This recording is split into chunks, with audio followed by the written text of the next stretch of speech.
Ye Chen melihat kepergian Cao Mingwang dengan santai. Tatapan matanya dingin. Pertama kali dia adalah mengubah energinya menjadi Sanxing, lalu mencari keberadaan Liu di seluruh istana gambar roh. Hades kecil dengan pecahan daftar penyegel dewa melangkah ke gerbang hantu. Saat memasuki gerbang hantu, dia menoleh untuk melihat istana gajah dewa, dan senyumnya masih bangga dan sombong. Apa yang diimpikan banyak orang untuk didapatkan sekarang ada di tangannya, dan rasa pencapaiannya telah meningkat. Bahkan jika semua orang tahu bahwa dia telah mendapatkan bagian dari daftar dewa, bagaimana dengan itu? Begitu dia bersembunyi, siapa yang tahu di mana dia bersembunyi? Setelah dia mencapai tingkat kultivasi tertentu dalam pengasingan dan memahami rune pada daftar dewa, siapa lagi yang akan bergegas untuk merebut pecahan daftarnya? Ketika Cao Mingwang menculik Liu Piaoxue dan meminta Ye Chen untuk mendapatkan potongan-potongan daftar dewa, dia telah membuat rencana yang cermat untuk semua hal. Oleh karena itu, begitu dia mendapatkan pecahan daftar dewa, dia memiliki keyakinan penuh bahwa dia akan menjadi eksistensi terkuat di seluruh 4 alam berikutnya dalam waktu dekat. Raja Xiaoming meninggalkan kuil dan kembali ke dunia bawah. Ye Chen masih mencari Liu Piaoyue di reruntuhan besar. Salju yang berterbangan. Ye Chen berteriak dengan cemas. Dia menyapu setiap area yang dilewatinya dengan kekuatan jiwanya. Dia mengunjungi puluhan kaki di bawah tanah.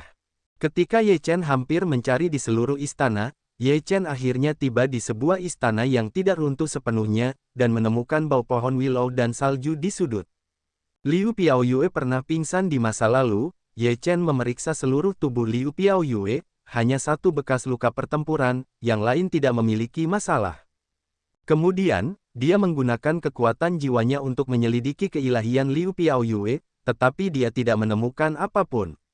Dia langsung tahu bahwa dia telah ditipu. Mulutnya menunjukkan seringai ganas, dan matanya penuh dengan niat membunuh. Hades kecil, pertama-tama buatlah dirimu bahagia, akan ada saatnya kamu tidak sebaik orang mati. Ye Chen menggendong Liu Piaoyue dan meninggalkan istana gajah dewa untuk kembali ke wilayah selatan. Ye Chen kembali ke tanah suci Yaoqi bersama Liu Feixue. Gadis suci Yaoqi memberi Liu Piaoyue obat penyembuh terbaik di tanah suci Yaoqi. Luka Liu sembuh dengan cepat. Setelah koma selama sehari, dia bangun.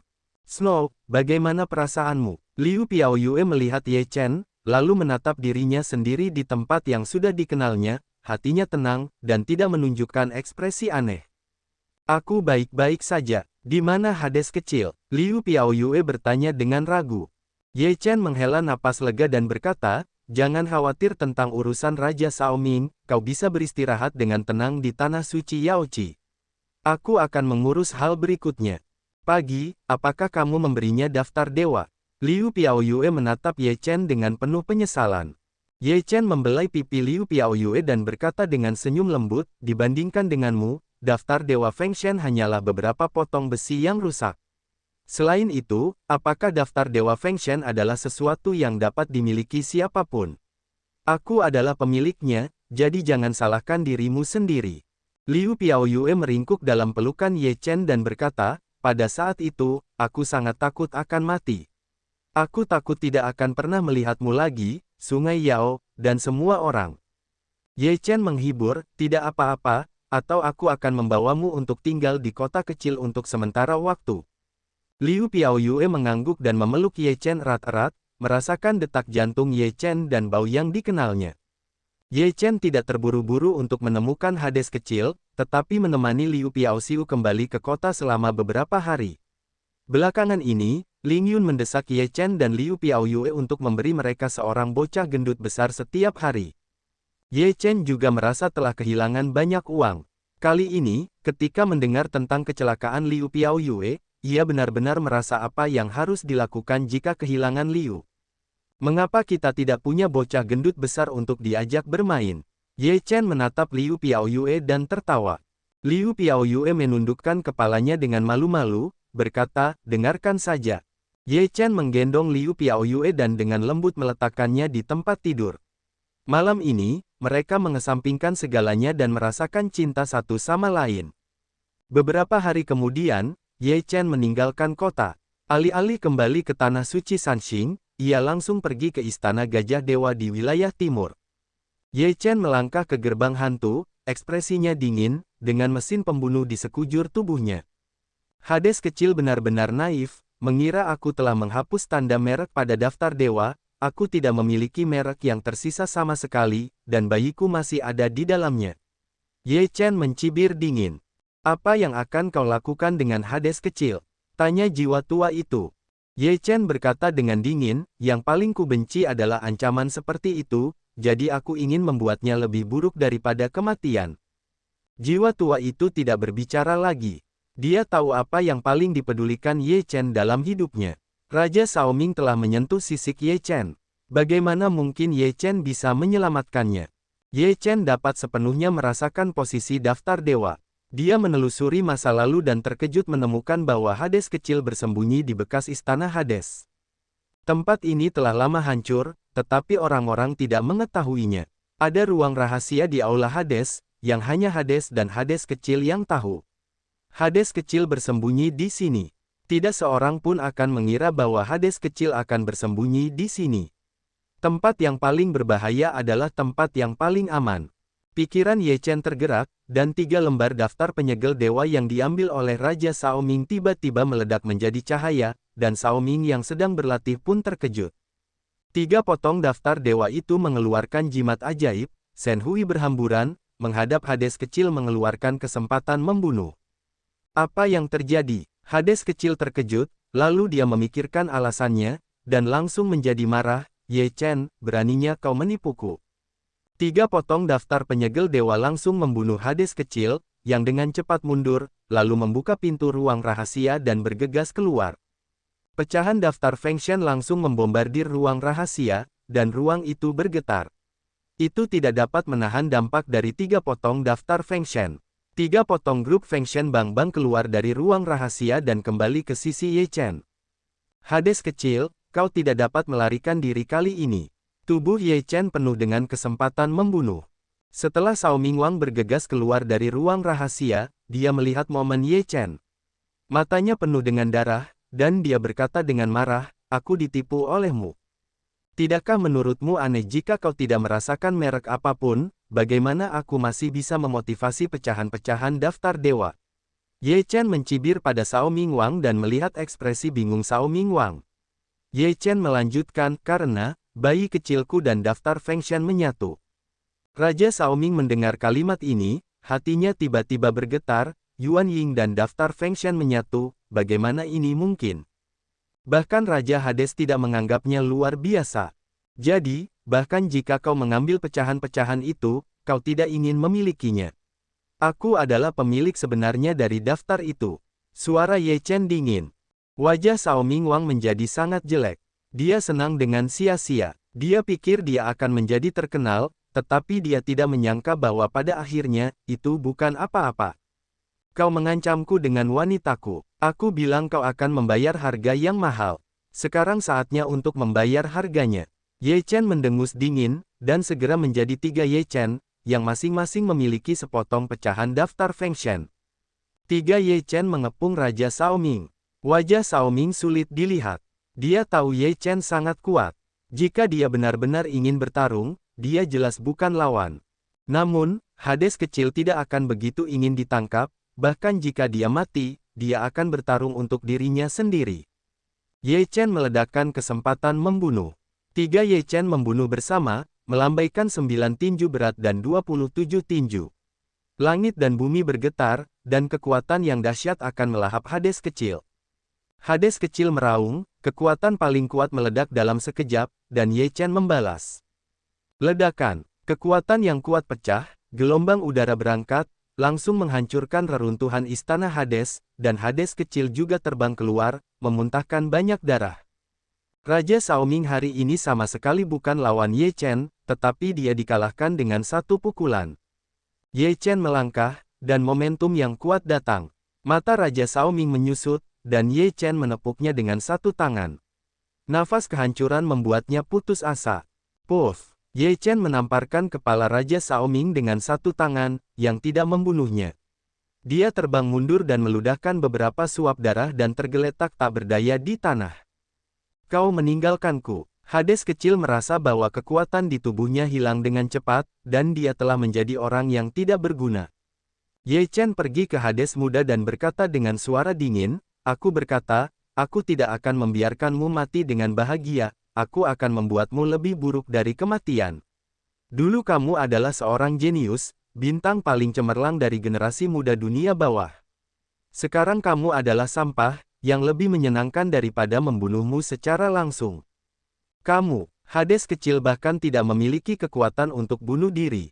Ye Chen berkata dengan dingin, "Aku akan menggantungmu di gerbang aula Hades, sehingga semua orang dapat melihatmu dalam kekacauan." Hades kecil sepucat kematian, dan hatinya benar-benar putus asa. Segera setelah itu, orang-orang di aula dunia bawah melihat seorang pria tergantung di gerbang kota. Mereka dapat mengenalinya sekilas, itu adalah Raja Ming Muda yang agung. Raja dunia bawah telah naik. Sungguh kentut jika Hades tidak mendapat dukungan dari Hades. Apakah ini pembalasan sekarang? Siapa yang melakukannya? Sangat mengasyikkan. Hades kecil, kamu juga punya hari ini. Bukankah kamu sangat baik sebelumnya? Sekarang tunjukkan padaku seekor sapi, haha. Meskipun Raja memejamkan matanya, semakin banyak orang yang marah. Siapa di antara orang-orang ini yang berani mengatakan bahwa dia sama sekali tidak marah? Sekarang mereka semua dapat menunjuk hidung mereka di depan wajah mereka sendiri, yang berada di luar hati Raja Xiaoming. Hatinya yang sombong telah hancur total. Ye Chen tidak jauh dari sana, menyaksikan kejatuhan Xiaoming Wang yang benar-benar hancur, dan hati Tao hancur. Bagaimanapun, dia adalah orang yang sia-sia, dan tidak ada waktu baginya untuk bangkit kembali. Ye Chen tidak membunuh Xiaoming Wang. Lebih menyakitkan baginya untuk hidup seperti ini daripada membunuhnya. Skala Ye Chen tidak dapat disentuh, sekali disentuh, dia tidak akan memiliki perasaan manusia untuk membalas dendam. Setelah meninggalkan dunia bawah, Ye Chen kembali ke kota kecil dan menghabiskan beberapa hari bersama Liu Feixue. Namun, hari-hari ini, santai dan nyaman, seperti keluarga biasa. Beberapa hari kemudian, Ye Chen kembali ke Tanah Suci Sanxing untuk berlatih. Pada saat ini, Fei Tianhu dan Yun Fan telah memasuki 6 alam zaman kuno dengan 7 boneka kecil. Ye Chen langsung mulai menutup diri. Dia berencana untuk menutup diri selama 3 bulan. Jika tidak ada kemajuan dalam 3 bulan, dia harus pergi untuk mengalami untuk sementara waktu dan mengalami perubahan persepsi. Dalam sekejap waktu, sebulan berlalu. Ada sedikit kemajuan dalam jilid keempat Kitab Suci Tao. Namun, Ye Chen menemukan bahwa 4 jilid pertama Kitab Suci Tao tampaknya sesuai dengan hukum evolusi Jalan Agung. Tao melahirkan 1, kehidupan melahirkan 2, 2 melahirkan 3, dan 3 melahirkan semua makhluk. Ye Chen memikirkan kalimat seperti itu tanpa bisa dijelaskan di dalam hatinya. Tiba-tiba dia menemukan bahwa 4 jilid di depan Dao Jing sangat konsisten dengan kalimat ini. Dia berlatih 3 jilid pertama 3 kali. Tentu saja, dia tidak bisa lebih jelas lagi. Ada perubahan dalam Taoisme, 1 dalam kehidupan, 2 dalam kehidupan dan 3 dalam 2. Dan alasan mengapa jilid keempat begitu sulit dan begitu besar mungkin karena 3 makhluk hidup. Ye Chen menarik napas dalam-dalam dan bergumam pada dirinya sendiri, apakah jilid keempat untuk memahami alam semesta? Sangat sulit. Tao Jing layak menjadi Tao Jing. Itu terintegrasi dengan Tao Langit dan Bumi. Itu berasal dari Tao Langit dan Bumi. Setelah berlatih 5 jilid, itu pasti dapat mencapai puncak teror di jalan. Jiwa tua itu juga berseru. Ye Chen berkata, hanya sedikit orang di Tanah Suci Sanxing yang telah mempraktikkan kelima jilid Kitab Suci Tao. Jilid keempat adalah punggung bukit. Tampaknya terkadang menutup pintu tidak dapat menyelesaikan masalah. Itu terkait dengan perubahan semua hal di langit dan bumi. Kita masih harus keluar, dan mungkin kita bisa mendapatkan lebih banyak panen. Jiwa tua itu juga mengangguk, itu benar-benar untuk keluar, agar dapat lebih jelas mengamati hukum perubahan di alam semesta. Ye Chen berjalan keluar dari pintu. Dia meregangkan tubuhnya dan berjalan menuju halaman kaisar tertinggi. Setelah memasuki halaman istana kaisar, Ye Chen membungkuk dan berkata, "Tuan, apakah Anda telah membuat kemajuan?" Kaisar berkata dengan ringan. "Saya tidak tahu apakah saya memiliki sedikit ide." Ye Chen bertanya dengan ragu-ragu. Katakan padaku. Ye Chen berkata, meskipun saya belum membuat kemajuan yang substansial, saya telah menemukan sebuah aturan. 4 jilid pertama kitab suci Tao mirip dengan Tao yang lahir dari 1, kehidupan dari 2, 2 dari 3, dan 3 dari semua hal. Dapat dikatakan bahwa Tao Ching diciptakan menurut hukum seperti itu. Orang bijak tertinggi hanya menatap Ye Chen, tidak berbicara, dan penampilannya sangat normal. Tidak ada perubahan. Ketika Ye Chen melihat kaisar, dia berkata, jadi, karena ini terkait dengan semua hal di dunia, tidak ada gunanya untuk diam. Anda perlu mengalaminya sendiri sebelum Anda dapat memiliki sedikit pemahaman. Saya tidak tahu apakah saya benar. Jika menurutmu itu benar, lakukanlah sesuai dengan metodemu. Setiap orang memiliki pengalamannya sendiri. Tao adalah Tao yang ada di dalam hati manusia, bukan di mulut orang lain. Kata kaisar. Setelah mendengar ini, Ye Chen mengerti. Meskipun kaisar tertinggi tidak memberinya jawaban yang jelas di permukaan, jawaban seperti itu juga menunjukkan bahwa dia tidak memiliki arah yang salah. Jika arahnya salah di awal, akan membuang-buang waktu untuk melanjutkannya. Sebagai seorang guru, leluhur orang bijak tertinggi secara alami berkhotbah dan belajar memecahkan teka-teki. Jika para murid tidak menunjukkan atau mencerahkan mereka ketika mereka salah, apa bedanya antara guru dan guru? Harap diingat, Ye Chen memberi hormat dan kemudian meninggalkan ruangan. Setelah meninggalkan halaman orang bijak tertinggi, Ye Chen langsung pergi ke kota. Baru saja memasuki pintu rumah Ye, kunci untuk menemui Ye Chen adalah mengucapkan selamat kepadanya, selamat kepada tuan muda kedua, dan selamat kepada nona muda. Ye Chen mendengar ini, tiba-tiba tertegun sejenak, lalu tersenyum tua dan memarahi, anak bodoh, apa yang harus kulakukan? Kamu ingin menjadi seorang ayah. Ye Chen kembali ke pikirannya dan berlari ke halaman untuk mencari sosok Liu Piaoxiu. Pada saat ini, Liu Piaoxue sedang mengobrol dengan Ling Yun sambil menikmati bunga di taman belakang.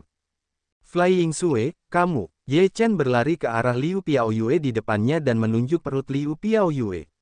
Dia tidak tahu harus berkata apa. Anak bodoh, kamu akan menjadi seorang ayah. Harapanku untuk menjadi seorang nenek telah menjadi kenyataan. Ling Yun melotot ke arah Ye Chen, lalu berkata sambil tersenyum. Liu Piaoyue tersipu dan berkata, 1 bulan lagi. Meskipun dia mengatakan bahwa dia siap menjadi seorang ayah sebelumnya, tetapi sekarang dia mendapat berita seperti itu, Ye Chen tidak tahu harus berkata apa sekaligus. Dia hanya tertawa. Ini seperti 2 kacang polong yang tahu kamu sedang hamil, dan kamu tahu itu sambil cekikikan, kata Ling Yun sambil tersenyum. Sepertinya aku mendengar seseorang berbicara buruk tentangku lagi. Ye Fen datang sambil tertawa dari kejauhan. Ling Yun sama sekali tidak menunjukkan ekspresi apapun, berkata, sudah kubilang kalian berdua punya kelebihan. Bukan kelebihan, mungkinkah kedua tuan itu? Ye Fen tidak peduli dengan senyuman itu. Ye Chen berkata sambil tersenyum, aku juga akan menjadi seorang ayah. Kamu tidak kecil, Xiao Yunyi bisa bermain kecap asin. Jika kamu tidak bertindak sebagai ayah lagi, kamu akan benar-benar tertinggal.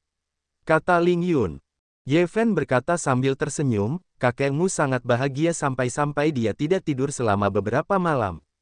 Ye Chen berkata, kenapa kamu tidak memberitahuku lebih awal? Kamu berlatih di tanah suci Sanxing, jadi kamu tidak menggangguku. Lagi pula, jika orang tuaku menjagaku, tidak akan ada apa-apa. Kamu bisa berlatih dengan tenang. Liu Piaoyue berkata dengan pengertian. Ye Chen mencium kening Liu Piaoyue dan berkata, menantu perempuan yang konyol, apakah penting bagimu untuk mengkultivasi dirimu sendiri? Kenapa kamu kembali? Liu Piaoyue sepertinya teringat sesuatu, dan bertanya dengan rasa ingin tahu. Ye Chen berkata, awalnya aku akan datang dan melihat-lihat, lalu aku bermaksud pergi ke 6 alam kuno untuk merasakannya. Sekarang aku berencana untuk menunggu sedikit lebih lama. Kamu sedang hamil sekarang, dan aku akan menemanimu selama beberapa hari lagi. Liu Piaoyue juga tidak mengatakan apa-apa, meskipun dia terbiasa tidak ditemani Ye Chen, tetapi dalam hatinya, mengapa kamu tidak ingin Ye Chen menemaninya? Meskipun dia seorang biksu, dia juga seorang wanita. Selama dia seorang wanita, mereka berharap pria mereka dapat menemaninya, sehingga mereka dapat memiliki lebih banyak keamanan dan kebahagiaan. Anak laki-laki kamu juga ingin menemani Piao Yue dengan baik. Kamu hanya ingin berlatih selama bertahun-tahun, dan kamu tidak punya banyak waktu untuk menemaninya. Jika bukan karena pengertiannya, dia pasti sudah meninggalkanmu sejak lama. Bagaimana mungkin aku memiliki menantu yang begitu baik? Ling Yun sepenuhnya berdiri di garis depan Liu Piao Yue, membantu Liu Piao Yue berbicara. Ye Chen mengangguk cepat, ya, ibuku bilang ya, aku akan memperbaikinya. Kebajikan. Ling Yun memutar matanya. Ye Chen tertawa, dan Ling Yun serta Ye Fen mencari alasan untuk pergi, meninggalkan Ye Chen dan Liu Piao Yue lebih banyak ruang untuk berduaan. Beberapa waktu lalu, Yao Xi datang ke sini. Dia bilang dia pergi untuk berlatih. Aku khawatir, biasanya kami tidak terpisahkan. Kali ini dia pergi sendiri, aku selalu merasa sedikit tidak nyaman. Liu Piao Yue khawatir. Ye Chen menghibur, jaga baik-baik janinnya. Yao Xi telah mencapai tingkat ke-6 dari kondisi kebugaran. Dia sangat kuat, setidaknya tidak akan semudah itu membunuhnya. Aku akan pergi berlatih sebentar, lalu aku akan pergi mencarinya. Liu Piao Yue mengangguk, lalu menyentuh perutnya yang belum membuncit, dan berkata, kali ini kamu pergi untuk mencoba, kamu tidak tahu apakah kamu bisa menyusul kelahiran si kecil ini. Sebelum kamu pergi, beri aku nama. Ye Chen berpikir sejenak dan berkata, jika laki-laki, itu Ye Fan. Jika perempuan, itu Ye Ling. Arti nama Ye Chen Chu juga sangat sederhana. Dia tidak ingin anak-anaknya menjadi pekerja keras dan biasa-biasa saja seperti dia. Jadi anak laki-laki itu diberi nama Ye Fan. Jika perempuan, tentu saja dia berharap memiliki aura, jadi dia diberi nama Ye Ling. Setelah mendengar ini, Liu Piao Yue memikirkannya dan tampaknya telah menebak arti dari Ye Chen. Dia mengangguk dan sepenuhnya setuju, baiklah, sudah diputuskan. Ye Chen tersenyum dan memeluk Liu Piao Xue dalam pelukannya dan berkata dengan lembut, Piao Yue, aku berutang pernikahan yang megah padamu. Saat aku kembali, aku akan mengadakan pernikahan yang megah dan menikahimu kembali ke rumah Ye. Liu Piao Yue dengan senang hati meringkuk dalam pelukan Ye Chen, tidak peduli apakah Ye Chen akan memiliki kesempatan untuk mengadakan pernikahan ini setelah dia kembali, tetapi kalimat ini sudah cukup. Kamu harus kembali hidup-hidup, anakku dan aku menunggumu. Liu Piao Yue lebih khawatir tentang kenyamanan Ye Chen. Ye Chen berkata, dengan berat, dan kemudian Liu Piao Yue memeluknya lebih erat. Pada hari-hari berikutnya, Ye Chen menemani Liu Feixue setiap hari, baik di rumah maupun di kota kecil. Mereka menjalani kehidupan yang sederhana tetapi bahagia. Luo Xiaodi lahir dari Yunyi dan memiliki pengalaman. Dia sering berdiskusi dengan Liu Feixue tentang beberapa hal tentang membesarkan janinnya dan beberapa hal yang perlu diperhatikan. Terkadang Ling Yun akan bergabung. Tentu saja, sebagian besar pengalaman Luo Xiaodi diceritakan oleh Ling Yun. Seperti kata pepatah, 3 wanita bermain, asalkan ketiga wanita ini bertemu, maka tidak ada yang perlu dilakukan Ye Chen. Setiap kali dia menghadapi situasi seperti itu, Ye Chen hanya duduk di satu sisi dan mendengarkan tanpa berkata apa-apa. Dia mengira bahwa dia sedang menemani Liu Feixue, dan kemudian belajar beberapa pengalaman, agar tidak mengetahui apapun di masa mendatang. Entah mereka pergi ke Ye Fen atau Ye Nantian untuk minum dengan sebotol anggur yang enak. Ada banyak topik antara ayah, anak, cucu, dan cucu. Mereka dapat berbicara tentang wanita. Singkatnya, pria berbicara tentang banyak topik. Waktu yang dihabiskan bersama keluarga selalu sangat cepat. Rasanya hanya sekejap mata, lalu berlalu dengan cepat. 2 bulan kemudian, Ye Chen memilih untuk meninggalkan keluarga Ye, mengucapkan selamat tinggal kepada Liu Piao Yue yang sedang hamil, dan pergi ke 6 alam kuno Taiyin. Sejak awal, 7 boneka kecil itu memberitahu Ye Chen kemana mereka akan memasuki tahun baru Imlek. Ye Chen datang ke pegunungan kuno di wilayah utara sesuai dengan alamat yang diberikan oleh 7 boneka itu. 7 boneka kecil itu memberitahu dia bahwa ada sumur kuno di pegunungan kuno itu, yang merupakan pintu masuk ke Taiyin. Ketika 7 saudara lelaki mereka berlatih di pegunungan, mereka menemukan sumur ini. Sumur ini sangat tua, dan ada beberapa rune di atasnya. Mereka pikir sumur ini benar-benar luar biasa, jadi mereka berencana untuk menjelajahinya. Siapa tahu, sumur ini sebenarnya menghubungkan dunia lain. Ye Chen menemukan sumur ini. Sumur itu benar-benar sangat tua. Ada beberapa rune samar di atasnya. Diameter kepala sumur sekitar 3 kaki, dan tidak ada dasarnya. Ye Chen melompat ke dalam sumur kuno tanpa ragu-ragu. Ye Chen langsung ditelan oleh kegelapan. Dia hanya merasa tubuhnya terus-menerus jatuh, dan sepertinya tidak ada titik akhir. Setelah beberapa saat, Ye Chen merasakan kekosongan bergetar, dan seberkas cahaya muncul di depannya. Ye Chen melihat pemandangan di depannya, dan dia terkejut. Itu benar-benar zaman kuno. Semuanya penuh dengan rasa dan aroma kuno. Usia batu itu hampir sama dengan usia pohon tua, yang seperti pohon besar. Dunia ini benar-benar seperti dunia liar dalam legenda lama.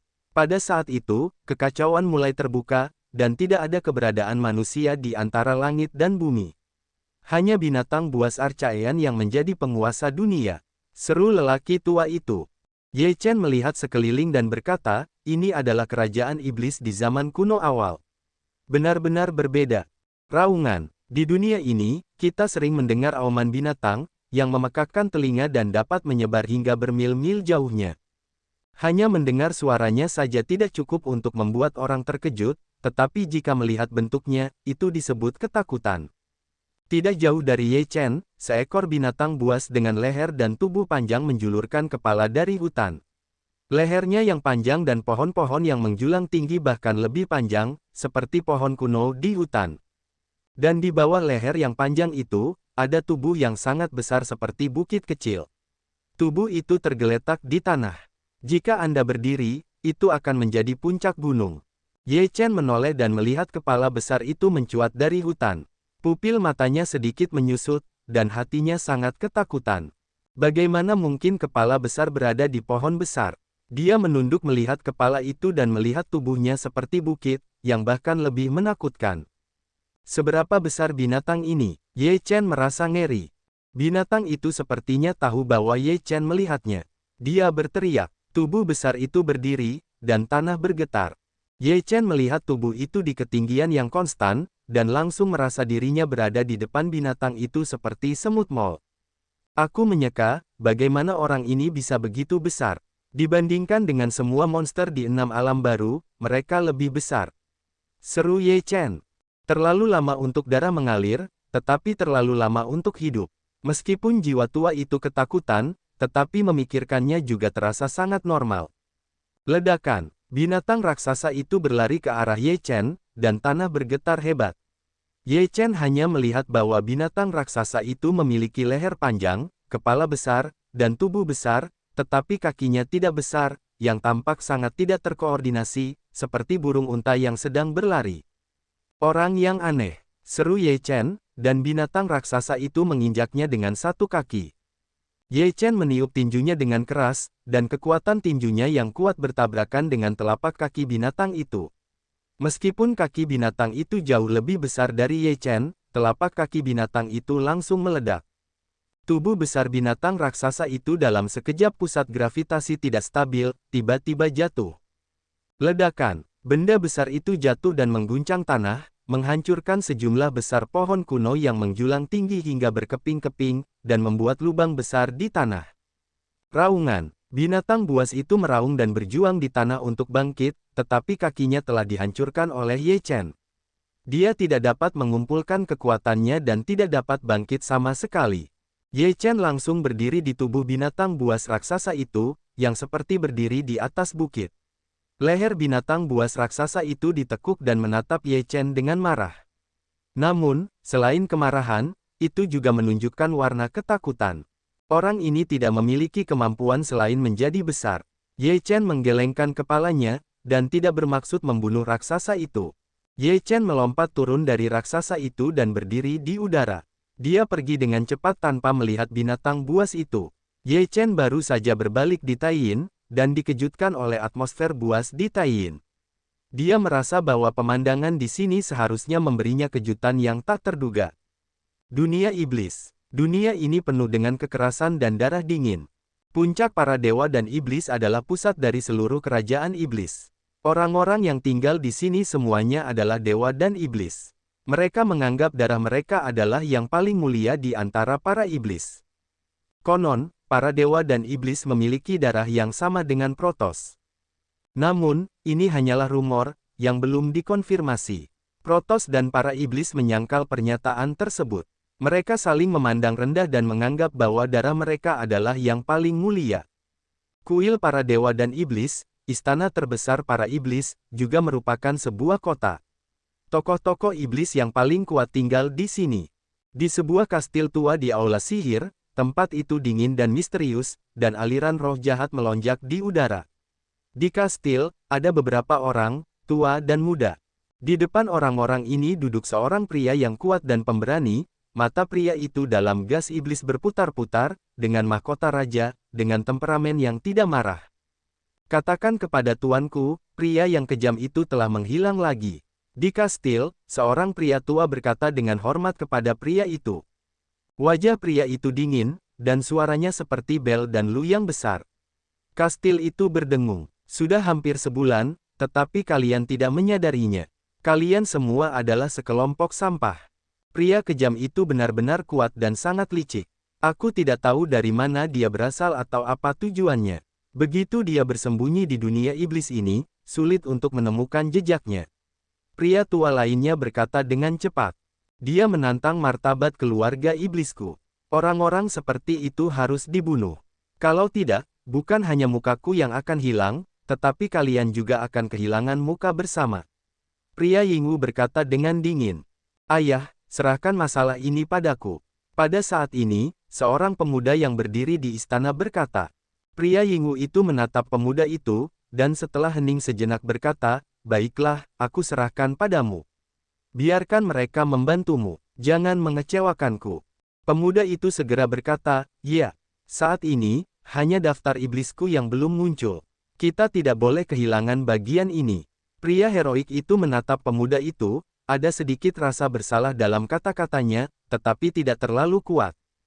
Setelah mendengar ini, pemuda itu teringat pada seorang pria, wajahnya muram, lalu berkata dengan tegas, hal-hal di dunia iblis adalah milik dunia iblis selamanya, dan tidak ada orang lain yang bisa mendapatkannya. Silakan, pria pemberani itu melambaikan tangannya. Pemuda itu keluar dari istana dan meninggalkan kuil dengan wajah muram. Pemuda ini adalah darah iblis. Pria pemberani itu adalah penguasa seluruh dunia iblis. Di hutan lebat di dunia iblis, di atas sebuah batu kecil, ada seorang pemuda yang duduk berlutut. Wajah pemuda itu biasa saja, penampilannya tidak mengesankan, yang sama sekali tidak mencolok di antara orang banyak.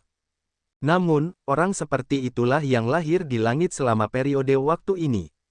Dia membuat keributan besar di beberapa kota di puncak para dewa dan iblis, dan membunuh beberapa orang kuat dari klan iblis, yang menimbulkan ketidakpuasan yang kuat di kalangan klan iblis. Peristiwa ini langsung menarik perhatian penguasa alam iblis.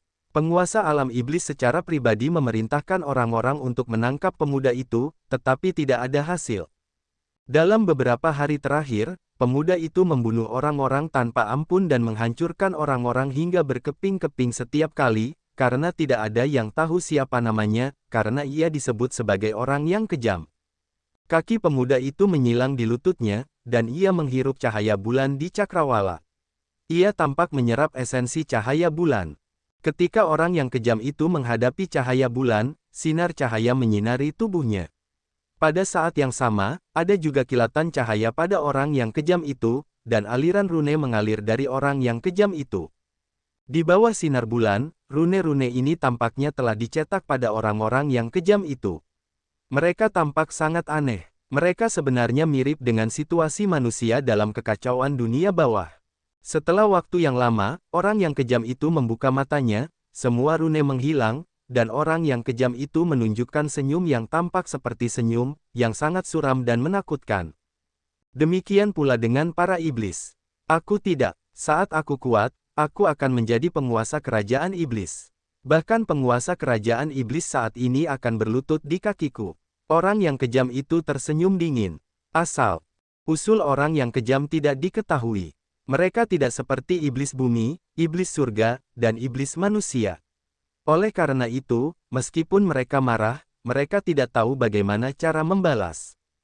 Pria yang kejam ini tampaknya muncul begitu saja dan melompat keluar dari sebuah batu. Surga tidak takut pada bumi. Begitu dia muncul, dia langsung menantang martabat para dewa dan iblis. Hal ini membuat para iblis surga, iblis bumi, dan iblis manusia merasa luar biasa. Tentu saja, dalam hal yang luar biasa ini, adalah untuk menonton kesenangan.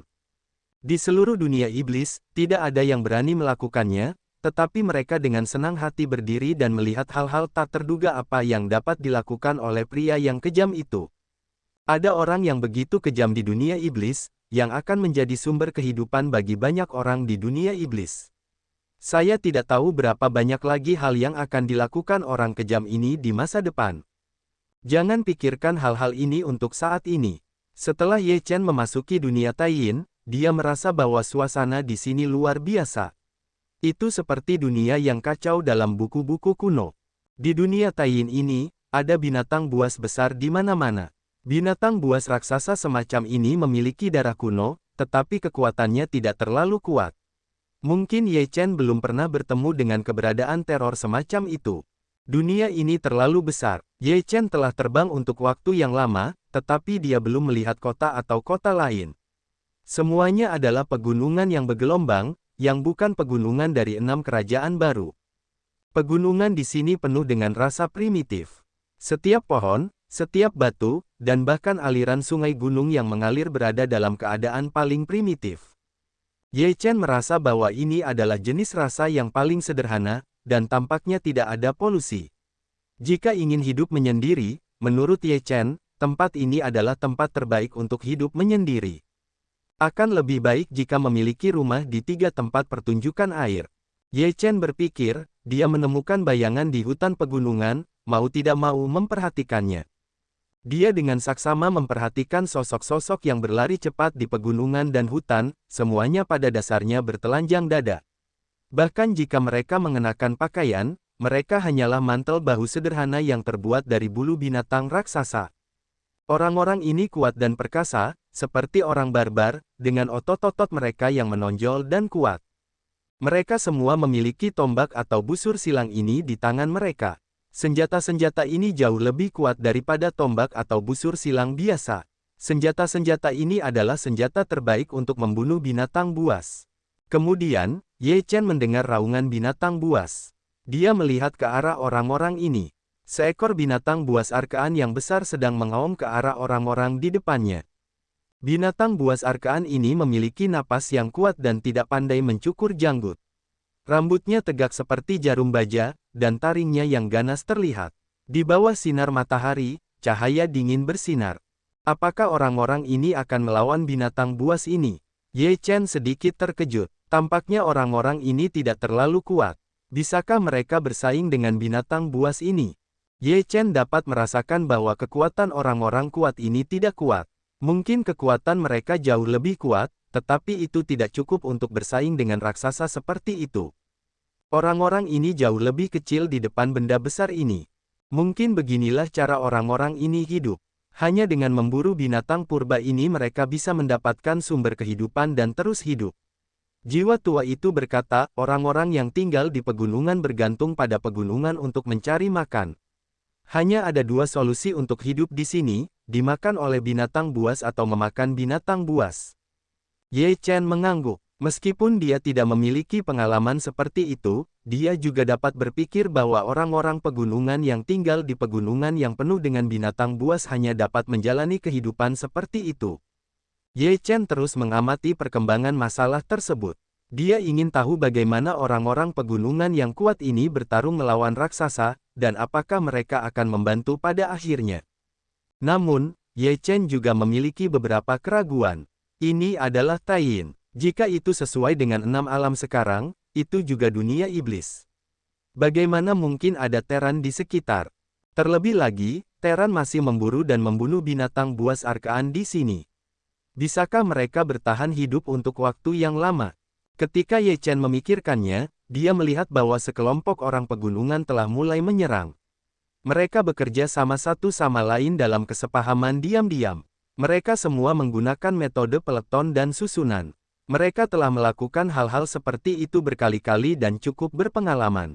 Pertama-tama, 5 orang dengan busur dan anak panah besar menarik busur dan anak panah besar. Pertama, mereka mengarahkan anak panah tebal mereka ke kepala binatang buas kuno itu. Mereka tahu di mana kunci dan gerbang kehidupan berada.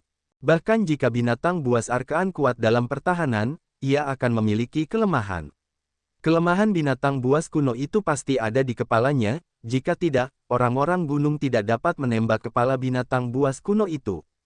Setelah gelombang anak panah melesat pergi, binatang buas Arkean itu terus menggelengkan kepalanya untuk menghindarinya, tetapi kecepatan anak panah itu sangat cepat. Beberapa anak panah langsung dimasukkan ke kepala binatang buas Arkean itu. Anak panah itu tidak masuk ke bulu, dan darah mengalir keluar seketika. Binatang buas Arkean yang terluka itu sudah meraung, matanya merah, dan dia bergegas ke orang-orang gunung dengan marah. Orang-orang gunung itu tampaknya telah menebak tindakan binatang buas purba itu, dan segera menyebar dengan cepat, sehingga binatang buas purba itu tidak tahu target mana yang harus dipilih untuk sesaat. Sementara itu, orang-orang gunung yang memegang busur dan anak panah terus menyerang, dan terus-menerus menembakkan busur dan anak panah mereka ke binatang buas Arkean itu. Pada saat yang sama, orang-orang gunung yang memegang tombak juga melancarkan serangan. Ketika binatang buas Arkean itu gila, mereka memanfaatkan ketidaksiapannya, dan langsung menyerbu perut binatang buas Arkean itu dan menusukkan tombak ke perutnya. Setelah tombak itu ditusukkan, orang-orang gunung itu langsung menghindar dan tidak menginginkan tombak itu. Binatang-binatang purba itu meraung kesakitan dan menyerang kemana-mana. Binatang-binatang itu hanya bisa meraung ke sana kemari dan dituntun oleh orang-orang gunung dengan hidungnya.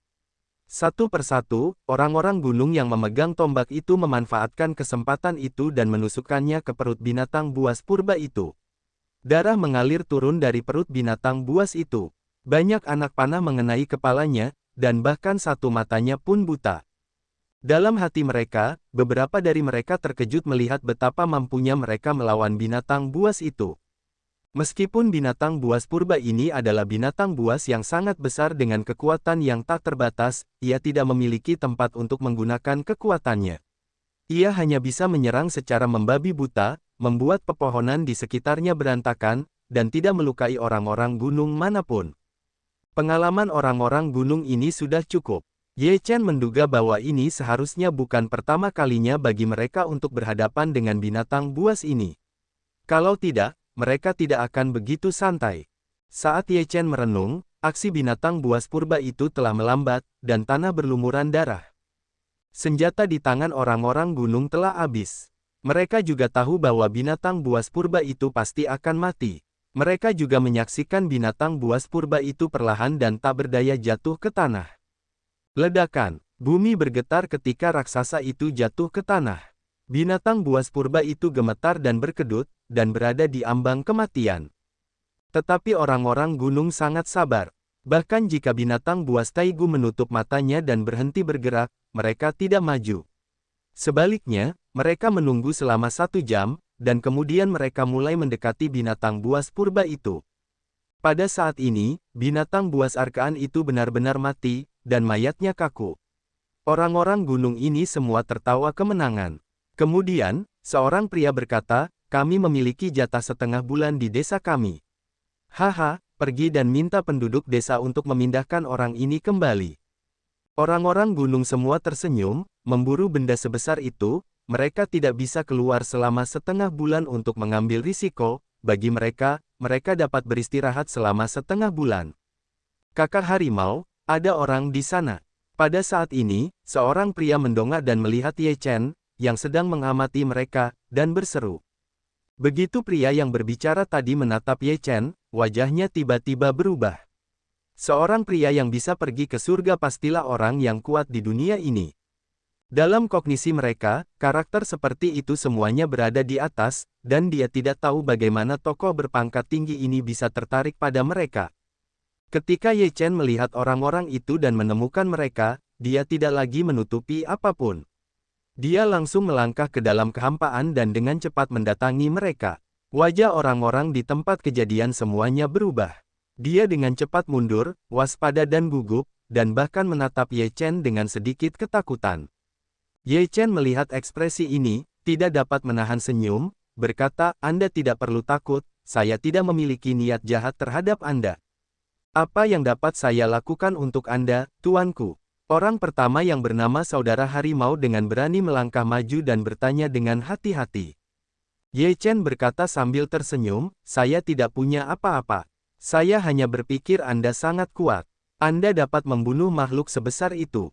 Saudara Harimau memandang Ye Chen dan menemukan bahwa Ye Chen tidak benar-benar ingin membunuh mereka.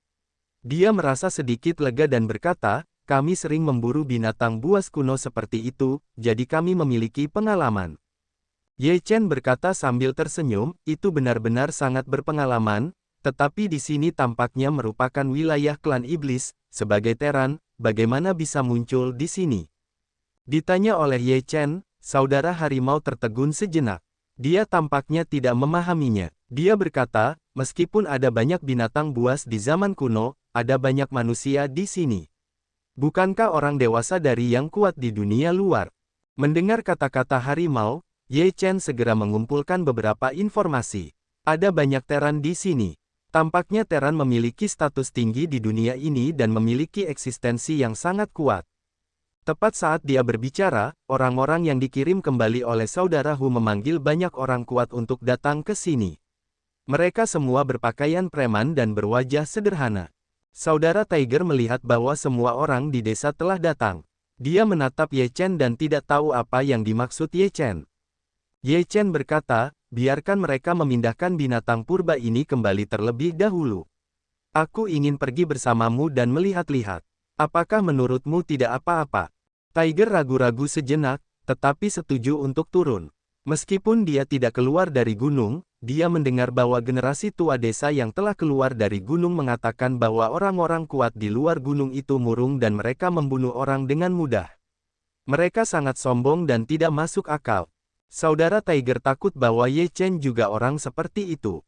Begitu Ye Chen marah, itu mungkin membawa bencana ke desa. Tiger memerintahkan penduduk desa untuk menguraikan binatang purba itu, dan kemudian membawa potongan-potongan daging itu kembali. Binatang besar itu telah membawa lebih dari 10 kali, dan setiap orang membawa ribuan jin kembali. Bahkan jika orang biasa tidak dapat melakukannya dalam beberapa ribu jin, itu tidak dapat dilakukan pada satu waktu. Orang-orang ini benar-benar pemberani. Betapa mengerikannya jika mereka berlatih keterampilan fisik. Ye Chen berseru dalam hatinya. Ketika hanya tersisa satu kerangka di tubuh binatang buas arkaan, selusin pria kuat mengangkat kerangka itu dan membawanya kembali. Ikutlah dengan kami, tuanku, kata harimau dengan hati-hati. Ye Chen mengangguk sedikit dan pergi bersama saudara harimau. Setelah berjalan sekitar beberapa dekade, kami melihat sebuah desa di pegunungan. Desa itu tidak terlalu besar. Sebelum kami mendekati desa, kami mendengar suara-suara meriah datang dari desa. Semua orang tertawa, tampaknya merayakan panen ini. Setelah Ye Chen berjalan ke desa bersama saudara harimau, dia melihat banyak penduduk desa berkumpul bersama, tua dan muda, pria dan wanita, serta sekelompok anak-anak bermain-main. Kali ini, tidak ada korban. Itu sangat bagus. Itu adalah kemenangan total. Desa kami memiliki jatah makanan selama setengah bulan. Di antara kerumunan, seorang pria tua membelai janggut putihnya dan berkata sambil tersenyum. Kepala desa tua, bagilah dagingnya terlebih dahulu, sehingga bisa dibuat menjadi daging kering atau acar. Dalam cuaca panas ini, mudah membusuk setelah waktu yang lama. Seorang pria parubaya yang sangat berpengalaman berkata. Orang tua itu mengangguk dan berkata, bagi saja. Ketika dia melihat kakak laki-lakinya di desa, dia keluar dari desa dan melihat orang tua itu. Harimau berkata, kepala desa tua, ini yang kita temui saat kita retak. Dia ingin datang ke desa kita untuk melihat-lihat, jadi aku membawanya. Setelah mendengar ini, kepala desa tua itu menatap Ye Chen lagi. Wajahnya yang keriput menunjukkan senyum dan berkata, orang dewasa ini tidak tahu bagaimana menyapanya. Kami tidak memiliki sambutan yang baik atas nama desa pegunungan. Mohon maafkan saya. Ye Chen berkata sambil tersenyum, orang tua itu sopan. Saya hanya ingin bertanya tentang beberapa hal. Jangan gugup, saya tidak bermaksud apa-apa. Kepala desa tua itu melihat wajah lembut Ye Chen, tidak seperti orang yang kasar. Dia juga sedikit lega dan berkata, silakan duduk di kamar. Setelah kepala desa tua memberitahu harimau beberapa hal, dia membawa Ye Chen ke kamarnya. Rumahnya sangat sederhana, dekorasi di dalamnya juga relatif tua. Desa ini juga merupakan desa yang sangat sederhana, semuanya sangat sederhana dan sederhana. Kepala desa tua itu meminta Ye Chen untuk duduk, tetapi dia ragu sejenak, tidak tahu apakah harus duduk atau tidak. Ye Chen berkata sambil tersenyum, "Orang tua, duduklah. Aku tamu, kamu tuan rumah. Jangan berdiri. Lagi pula, kamu seorang tetua, aku junior. Tidak pantas bagimu untuk berdiri." Kepala desa tua itu menatap Ye Chen dengan heran. Untuk pertama kalinya, dia melihat seorang pria kuat begitu sopan padanya, seorang pria tua yang tidak memiliki banyak kemampuan. Dia tidak bisa langsung bereaksi. Setelah kepala desa tua itu sadar kembali, dia juga duduk dan berkata, "Apa yang ingin kamu ketahui? Aku tidak tahu banyak tentang nama desa pegunungan ini.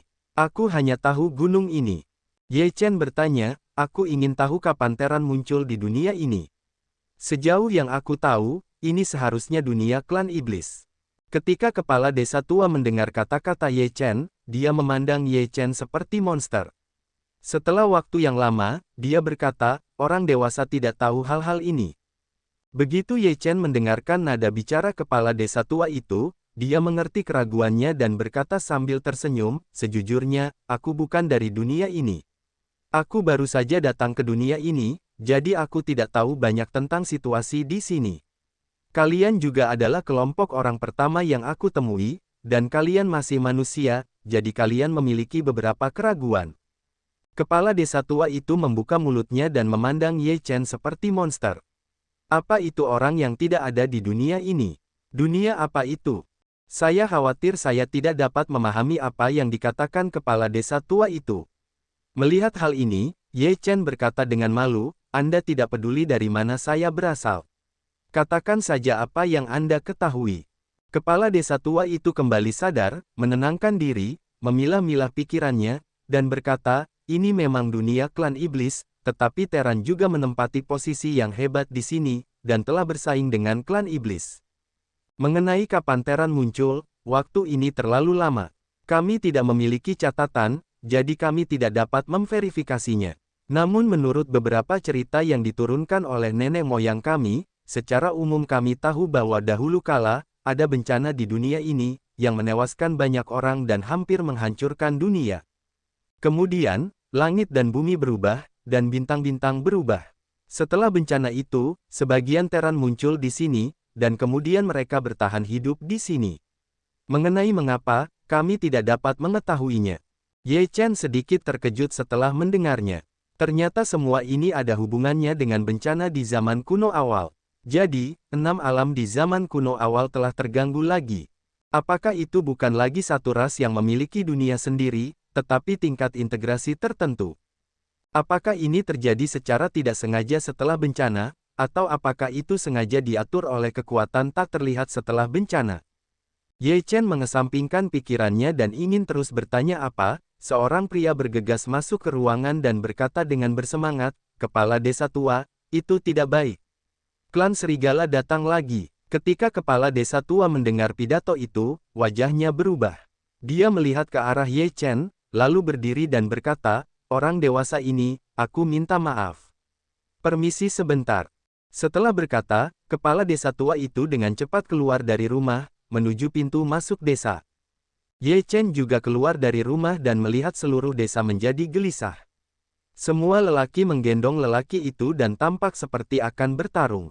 Dan para wanita dan anak-anak di desa juga berdiri di belakang para lelaki itu, seolah-olah menyemangati mereka.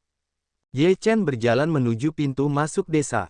Dia melihat penduduk desa yang dipimpin oleh kepala desa tua itu sedang berhadapan dengan sekelompok orang lain. Sekelompok orang lain itu menunggangi seekor serigala besar satu persatu, yang tampak sangat kuat. "Jika kalian tidak tunduk pada klan serigala kami lagi, jika Raja Serigala marah, semua desa ternak kalian akan hancur, dan kalian tidak akan memiliki kesempatan untuk menjadi budak." Di antara mereka yang menunggangi serigala itu, seorang pria terkemuka berkata dengan dingin, "Dasar bajingan, kami tidak akan pernah menjadi budak." Tiba-tiba, seekor sapi besar di desa itu dimarahi. "Ya, aku lebih baik mati dalam perang daripada menjadi budak. Dasar sampah manusia, Cepat atau lambat kalian akan dihukum. Bunuh bajingan-bajingan ini dan tegakkan keadilan di surga. Para lelaki di desa Niujia geram dan mengangkat senjata mereka untuk membunuh para serigala itu. Diamlah. Kepala desa tua itu berteriak dengan suara serak, dan para lelaki di belakangnya semua diam dan tidak berani melanggar perintah kepala desa tua itu. Kepala desa tua itu memandang orang-orang dari klan serigala dan berkata, "Desa Niujia dan klan serigala kita tidak pernah memiliki permusuhan dan kebencian. Mereka semua tinggal di pegunungan. Mengapa kita harus saling berhadapan dengan pedang dan prajurit? Gunung ini milik Raja Serigala. Tentu saja, Raja Serigala ingin menyatukan gunung ini. Kalian bajingan, hanya ada dua jalan, menjadi budak atau mati." Pemimpin klan serigala itu bersenandung. Raja Serigala berkata, "Ini adalah saat terakhir untuk memberitahu kalian. Setelah 3 hari, kami akan datang lagi. Jika kalian tidak tahu bagaimana cara melucu, kalian harus mati. Bah, aku membunuhmu, dasar bajingan." Kakak harimau itu marah dan menghardik, mengangkat tombaknya dan bergegas menuju orang yang dipimpin oleh klan serigala. Oh, klan serigala itu memimpin orang itu ke bawah tubuh serigala raksasa itu dan meraung, "Tidak takut pada kakak harimau itu akan menombak keluar." Tubuh serigala itu melesat pergi untuk bersembunyi, sangat lincah. Menghindari pukulan, serigala itu menerkam kakak harimau itu, yang tidak punya waktu untuk bergerak lagi. Orang-orang di desa Niujia terkejut. Pada saat serigala raksasa itu jatuh di atas kakak Hu, serigala itu terbang terbalik dan melemparkan orang itu keluar. Ye Chen sedikit terkejut. Kepala desa tua itu adalah orang yang bergerak cepat. Dia mengubah penampilan lamanya dan menepuk-nepuk tubuh serigala itu. Kilatan cahaya di telapak tangannya membuat serigala itu terbang keluar. Apakah ini juga orang yang tahu cara berlatih? Ye Chen memiliki beberapa perbedaan. Di antara orang-orang ini, mereka pada dasarnya bertarung dengan kekuatan fisik yang kuat. Namun, kepala desa tua itu tahu sedikit tentang Taoisme. Kepala desa tua itu jelas bukan orang gunung biasa, dan orang-orang gunung ini sangat mengikuti kata-kata kepala desa tua itu, yang juga menunjukkan prestisenya. Jika Raja Serigala ingin menghancurkan desa kita, maka kita tidak akan takut. Jika Raja Serigala ingin menghancurkan desa kita tidak akan takut padanya. Orang tua itu tidak akan pernah membiarkannya menjadi lebih baik. Orang yang diusir itu menggertakkan giginya dan berkata, "Kamu menunggu untuk menanggung amarah Raja Serigala." Selesai berkata, orang itu membawa seseorang untuk pergi dengan tergesa-gesa. Kepala desa tua itu memandang orang-orang yang tersisa, wajahnya berwibawa, dia menghela nafas, berbalik menghadap semua penduduk desa juga menatapnya, tiba-tiba terdiam. Kepala desa tua, kita tidak akan pernah menjadi budak. Sebelumnya, beberapa desa pernah ditaklukkan oleh Raja Serigala. Akibatnya, lebih dari separuh penduduk laki-laki terbunuh, dan separuh lainnya disiksa sampai mati. Para wanita bahkan lebih parah.